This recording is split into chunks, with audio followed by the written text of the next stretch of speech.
Good morning, Radhe Radhe दोस्तों। कैसे हैं आप सब? आई होप आप सब अच्छे होंगे। आज के इस ब्लॉग में मैं डेली ब्लॉग के साथ साथ कुछ टिप्स भी आपके साथ शेयर करने जा रही हूँ। जो पहला टिप्स ये है कि जब भी दूध बहुत गर्म हो और बच्चे को जल्दी जल्दी देना, जैसे ट्यूशन जाते स्कूल जाते, तो दूध में 2 चम्मच एक साथ डाल दें तो 5 मिनट के अंदर गर्म हो जाता है, मीन सेट ठंडा हो जाता है। दूसरा टिप्स ये है कि हमारे पास कभी कभी बहुत ज़्यादा नींबू आ जाते हैं तो वो स्टोर में इधर सूख जाता है, वो तो सूखने के बाद वो यूज लायक नहीं है। ऐसा नहीं है, हमें यूज़ करना, उसको रीयूज़ करना है।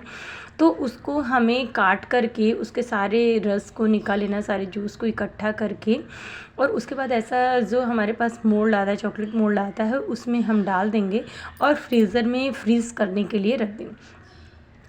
एक रात भर छोड़ दीजिए आप, वो अच्छे से फ्रीज़ हो जाता है। को भी हमें फेंकना नहीं है, उसके छिलके को पानी में डुबो कर रख सकते हैं। इसे बर्तन साफ़ करने, नहाने के काम आने, पैर धोने के, बालों में लगाने के लिए बहुत सारे काम आ सकते हैं ये। और पुदीना जब इकट्ठा होता है, ज़्यादा आ जाए, या फिर ऐसे भी आप मार्केट से ला करके उनकी पत्तियाँ निकाल के उनको सुखा ले धूप पे, 2-3 दिन में ये बहुत अच्छे से सूख जाता है। और उसके बाद उसे अच्छे से क्रश करके ज़ीरा और अजवाइन को भून करके और उसको बारीक पीस कर छान लें। उसमें काला नमक, चाट मसाला मिला करके ये आपका परफेक्ट जलजीरा, कहते हैं ना, जलजीरा बनकर तैयार हो जाता है। और उसमें आप नींबू, कभी भी इंस्टेंट जलजीरा आपको बनाना है ना, तो आप ये फ्रीज़र से निकालिए और कभी भी किसी को भी बना करके फटाफट से आप दे सकते हैं। बहुत ही टेस्टी होता है। यानी कि घर पे बना हुआ जलजीरा आप इस तरीके से टिफ़िन बॉक्स या किसी भी एयर टाइट कंटेनर में जमा करके रख सकते हैं, मेल्ट नहीं होगा। और कभी भी कोई भी आए, आपको नींबू भी निचोड़ने की ज़रूरत नहीं है और आपका इंस्टेंट जलजीरा बन के रेडी हो जाता है। बहुत ही टेस्टी लगता है ये।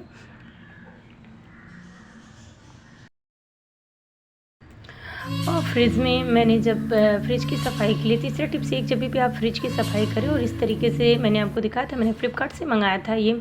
तो इस तरीके से सीट अगर हम डाल देते हैं तो हमें पूरा फ्रिज साफ़ करने की ज़रूरत नहीं पड़ती है। जब भी फ्रिज गंदा हो, हम ये सीट निकालेंगे और उसे अच्छे से क्लीन करके और वापस से लगा देंगे, तो पूरी फ्रिज भी गंदी नहीं होती है और हमारा काम थोड़ा आसान हो जाता है। और यहाँ पे देखिए पार्थ आम खा रहे हैं। भाई आम का सीज़न चल रहा है तो सभी लोग आम ही खा रहे हैं। ये आम एंजॉय कर रहे हैं और मस्ती भी कर रहे हैं। और इसी मस्ती करने के चक्कर में मैं आज थोड़ी सी क्लीनिंग करने के चक्कर में मेरा फेवरेट कप टूट गया, जो कि मुझे बहुत पसंद था। पार्थ ने लास्ट टाइम हमें फादर डे पे गिफ्ट किया था अपने पापा को। हम दोनों का पिक्चर करके एक कप बनवाए थे और मुझे बहुत अच्छा नहीं लग रहा था, क्योंकि बहुत ही अच्छा था, मेरे हाथ से ही टूटा था, मैं किसी को कुछ कह भी नहीं सकती थी। थोड़ा सा बुरा फील हो रहा था।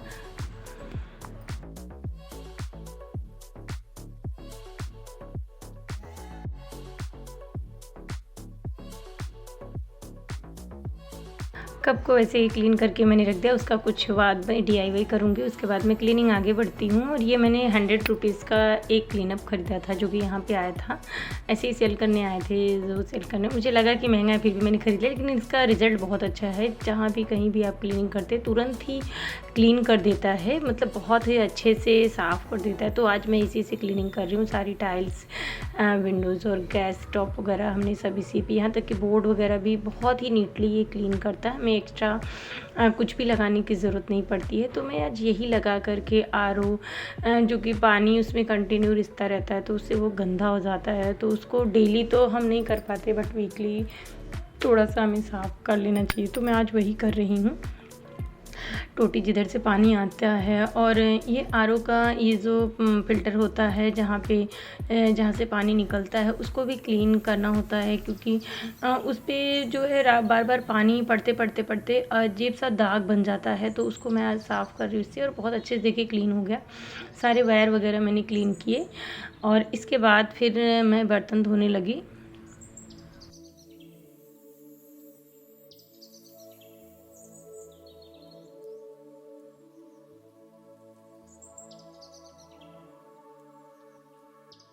और बर्तन धोने के बाद मैंने पूरा सिंक अच्छे से ड्राई कपड़े से क्लीन कर दिया। और सूखा किचन किसी नहीं पसंद आता है।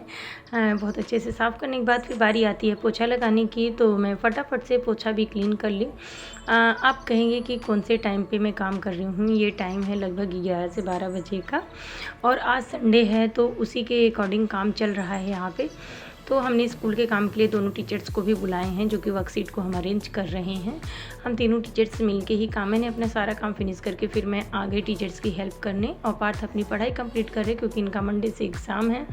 तो आप देख रहे हैं कि ये पढ़ाई का मस्ती ज़्यादा करते हैं, लेकिन मैंने बिठा रखा है इनको कि नहीं, आप उनको बीच बीच में जाके समझा के भी आ रही हूँ कि हाँ ये वाला लर्न कर लो, ये वाला लर्न कर लो। उसके बाद हम लोग वर्कशीट अपना सही करते हैं। ये लगभग 2 से ढाई 3 घंटे का हमारा काम चला और हम लोगों ने बैठ के इसे पूरा कंप्लीट किया। उसके बाद ही मैं उठी।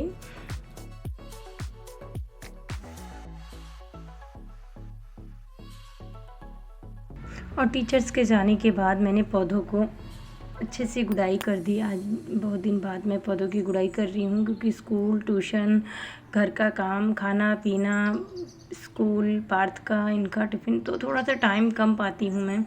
तो जब भी संडे वगैरह को ऐसा टाइम मिलता है तो मैं उसे कर देती, क्योंकि पौधे तो यार बेचारे हमारे भरोसे ही। तो भाई अब हो चुकी है शाम और लग गई है भूख, तो फिर मैंने थोड़ा सा नमकीन निकाला। पार्थ के पापा मार्केट गए हैं थोड़ा सामान लाने, और पार्थ ट्यूशन गए थे तो उनको भी उसी वक्त वो ले आएंगे। तो मैंने अपने लिए ही सिर्फ चाय बनाई और थोड़ा सा मैं उसके साथ साथ मैं सब्ज़ी भी काटती रह रही हूँ। आज मैं तोरी आलू प्याज की सब्ज़ी बना रही हूँ क्योंकि सुबह की थोड़ी सी राजमा बची हुई है हमारे लिए। तो मैंने सोचा मैं और पार्थ तो राजमा और चावल खा लेंगे, और इनके पापा को हम रात का नहीं देते हैं तो उनके लिए तोरी की सब्ज़ी मैं बना रही हूँ। इसके बाद हस्बैंड सब्ज़ी लेके आ जाते हैं और मैं सब्ज़ी लगाने लगती हूँ, क्योंकि बारिश के मौसम, हमारे यहाँ बारिश शुरू हो गई है। तो बारिश के मौसम में सब्ज़ी वगैरह जो भी होती है उसको धो के, वैसे भी हम कोरोना के बाद से सबको आदत ही पड़ गई है मोस्टली सब्ज़ी वगैरह धोने की। तो सबसे पहले मैंने सब्जियों को निकाल के अलग कर दिया और उसके बाद आलू प्याज एक एक करके सब सब्जियां रखने लगी। मैं आलू और प्याज बाहर ही रखती हूँ और बास्केट में अलग अलग करके रख देते हैं, जिससे कि वो ख़राब नहीं होती हैं। और बारिश मेरे यहाँ कंटिन्यू हो रही है, मतलब कि रेगुलर रोज़ ही बारिश हो रही है, बारिश का कुछ नहीं कहना है। तो आलू प्याज को थोड़ा अलग अलग करके रखने से वो ख़राब नहीं होती हैं। और ये भी देखिए बारिश से थोड़ा मोड़ा भीग गए हैं, अभी पीछे में बारिश ही हो रही है। और वापस से मार्केट जा रहे हैं, कुछ सामान रह गया है जो कि लाने जा रहे हैं। तो पार्थ बोले कि पापा मैं भी चलूँगा, तो ये चले गए। और उसके बाद भाई भुट्टा आया है, और भुट्टा भून कर खाया ना जाए ऐसा कैसे हो सकता है वो भी बारिश के मौसम में। तो मैं भुट्टे को भूनने लगी क्योंकि पार्थ को भी चाहिए था कि मुझे भी मम्मी भून कर रखो मैम। तो मैं बाहर आ गई थोड़ा सा बारिश का मज़ा लेने, फीलिंग कि चलो बारिश है। उसके बाद ही अभी मोबाइल में नहीं दिख रहा है भाई, आईफोन नहीं है हमारा कि दिखेगा, तो बारिश नहीं दिख रही, बट एक्चुअल में बारिश हो रही है। और उसके बाद मैं देखिए भुट्टे का मज़ा ले रही हूँ। उसके बाद मैं फ्रेश होकर के आ गई, नहा करके शाम को पूजा करने आती, क्योंकि अभी गए हुए हैं मार्केट तो आने में लेट होगा। तो मैंने कहा मैं ही दिया लगा लेती हूँ, 7 बज गए थे तो दिया लगाना ज़रूरी था, तो मैं दिया लगा लेती हूँ। उतने में ये दोनों भी पापा बेटा आ जाते हैं। वो अपनी पार्ट अपनी साइकिल अंदर कर रहे हैं और वो गाड़ी अपनी लगाते हैं और सामान आ जाता है। और उसके बाद हम खाना बना ही लिए थे, तो खाना खा करके मैं अभी सब्ज़ी धो रही हूँ। और उसके बाद जो थोड़ा टाइम बचता है मेरे पास, उसमें मैं बैठ के पार्ट का टेस्ट लेने लगती हूँ, क्योंकि इनका साइंस का पेपर रहता है। तो साइंस का टेस्ट लेना ज़रूरी था। तो मैंने भले ही ट्यूशन में बच्चा कितना भी पढ़ के आए, 10 मिनट 15 मिनट जब तक आप खुद ले करके नहीं बैठे होंगे तब तक आपको सेटिस्फेक्शन है, मुझे तो बिल्कुल भी नहीं मिलता है भाई। तो मैं थोड़ी देर उसको ले गई, उसका ओरल टेस्ट, रिटन, स्पेलिंग वगैरह पूछ लेती हूँ, तो मुझे भी थोड़ी तसल्ली हो जाती है, चलो कुछ तो मतलब अच्छे से करके आएगा। और उसके बाद फिर आज दूसरा दिन है, और दूसरा दिन मॉर्निंग मंडे का है, और हमारे यहाँ एक न्यू एडमिशन हुआ है। कंग्रेचुलेशन टू मी और thank you all of you कि आप लोग मुझे ब्लेसिंग करते हैं। तो मेरे स्कूल में टोटल अभी 11 बच्चे हो चुके हैं। ये मेरी 11th गर्ल्स है जो कि प्ले में एडमिशन हुआ है इसका। हम सब बहुत खुश थे, और मैं सभी बच्चों का वेलकम ऐसे ही करती हूँ उनके आरती। तो फ्रेंड्स आज का ब्लॉग मैं यही समाप्त करती हूँ। एंट्री करवाते हैं उनके रास्ते में, राधे बाय बाय। और हमने प्लीज़ चैनल को सब्सक्राइब जरूर करिएगा अगर आपने चैनल सब्सक्राइब नहीं किया है, और एक लाइक ज़रूर करिएगा। वीडियो बनाने में बहुत मेहनत लगती है फ्रेंड्स, मुझे टाइम भी नहीं मिलता है आजकल, तो प्लीज़ प्लीज़ प्लीज़